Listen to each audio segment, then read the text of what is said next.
నిజం చెప్పు, డబ్బులేం చేశావు? అది అది అసలు ఏం జరిగిందంటే, ఇలాంటివేమన్నుంటే చెప్పొచ్చు కదా గౌతమ్. నాకు నువ్వు, నీకు నేను తప్ప ఇంకెవరున్నారు మనకి? నేను తప్పు చేశాను, కానీ ఎవరి మోసం చేయలేదు. నేనేం చేసినా అది నీకోసమే కదా. ఇంకేమైనా దాచావా నాకు చెప్పకుండా? ఇంకేం చేయలేదు, నేను ఇంకేం చేయలేదు, ఇంకేం చేయను కూడా.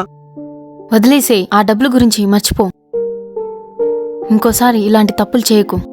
ప్రామిస్గా ఇంకోసారి ఇలాంటివి ఏం చేయను. అసలు నీ ప్రాబ్లం ఏంటి? అరే ఏం మాట్లాడుతున్నావు రా నాన్న పట్టుకొని? అమ్మా, నువ్వు మాట్లాడకు. ఇది నాకు ఆయనకు మధ్య. నువ్వు ఇన్వాల్వ్ అవ్వకు. చెప్పు, నీ ప్రాబ్లం ఏంటి అసలు? నీతో ఏంట్రా మాట్లాడేది? నువ్వు ఇట్లా నుంచి బయటిపో. చిల్లర దానం చేసుకున్న చిల్లరగాడు. మాటలు అక్కడే ఆపేయి, లేకపోతే కన్నా తండ్రి అని కూడా చూడు.